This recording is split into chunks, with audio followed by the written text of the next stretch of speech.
సంగారెడ్డి జిల్లా సదాశివపేట మండలం ఆత్మకూరులో నకిలీ విత్తనాలు, పురుగు మందులు తయారు చేస్తున్న గోదాంపై వ్యవసాయ అధికారి తనిఖీలు చేపట్టారు.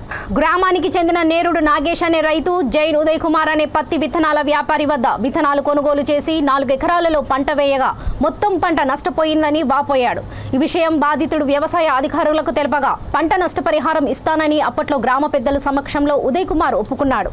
అయితే రైతులకు ఇప్పటి వరకు ఎలాంటి పంట నష్టం అందించకపోగా దురుసుగా వ్యవహరిస్తున్నాడు. ఈ నేపథ్యంలో బాధిత రైతు జిల్లా వ్యవసాయ అధికారి నరసింహారావుకు తెలుపగా అకస్మాత్తుగా నకిలీ విత్తనాలు తయారు చేస్తున్న కేంద్రంలో తనిఖీ చేశారు. నిర్వరమైన వస్తువులు కనిపించాయి. చిన్నపిల్లలు తినుబండారాలు మొదలుకొని ఆసుపత్రిలో ఎక్స్పైరీ అయిన మందుగొల్లిలతో నకిలీ మందులు, నకిలీ విత్తనాలు తయారు చేస్తున్నారని గుర్తించారు. అనంతరం పోలీసు అధికారుల సమక్షంలో వాటిని పరిశీలించి గోదాంకు సీజ్ చేసి అతనిపై కఠిన చర్యలు తీసుకుంటామని వ్యవసాయ అధికారులు తెలిపారు.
మాకు గ్రామంలో నేను నీరడ్ నాగేష్ అనే రైతును.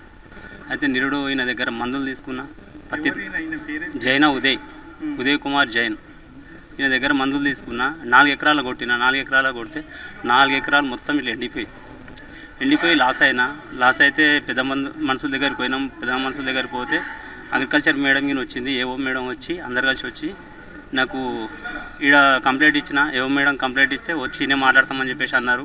మాట్లాడినాక ఏమన్నారంటే డబ్బులు ఒప్పుకున్నారు. వాళ్ళు ఒప్పుకున్నాడు. 1 లక్ష రూపాయలు ఇస్తానని చెప్పేసి అన్నాడు. వీడికి 9 నెలలు అవుతున్నది. 1 రూపాయి ఇవ్వలేదు. మధ్యాహ్న ఒక అమరేందర్ రెడ్డి గారు ఒప్పుకున్నారు. ఆయన తరపున ఒప్పిస్తే ఆయనకి ఇవ్వలేదు, ప్లస్ నాకు ఇవ్వలేదు. ఇప్పుడు ఏమంటున్నాడంటే ఏం చేస్తారు చేసుకోండి అనే లెక్కలో మాట్లాడుతున్నాడు. ఆయన నాకు తెచ్చిన అప్పు కట్టని శాతం అయితే లేదు. నేను ఎట్లా కట్టాలని అర్థం అయితే లేదు. నాకు ఆ పక్షంలో నన్ను ఎక్కడ తిరిగి ఆదుకుంటారేమో అని చెప్పేసి ఆలోచన చేస్తాను. బొగ్గు, షాంపూలు, పెప్సిడెంట్లు, ఇవి క్లోజప్, ఈ అడ్డమైన మొత్తం మీరు ఈయన ఇవన్నీ తీయండి, అన్నీ కలిపి మిక్సింగ్ చేసి అమ్ముతాడు సార్. ఈయన మొత్తం అడ్డమైన మందులు అమ్ముతున్నాడు. అట్లయినా పంట ఖరాబ్ అయింది సార్. నేను మినిమం అంటే ఒక 2 లక్షలన్నర 3 లక్షలు ఖరాబ్ అయినా సార్. నాకు అన్యాయం కాకుండా న్యాయం చేస్తారని కోరుకుంటున్నాను సార్. నేను ఒక రైతు. మండల ఆత్మకూరులో మన హలామా డీలర్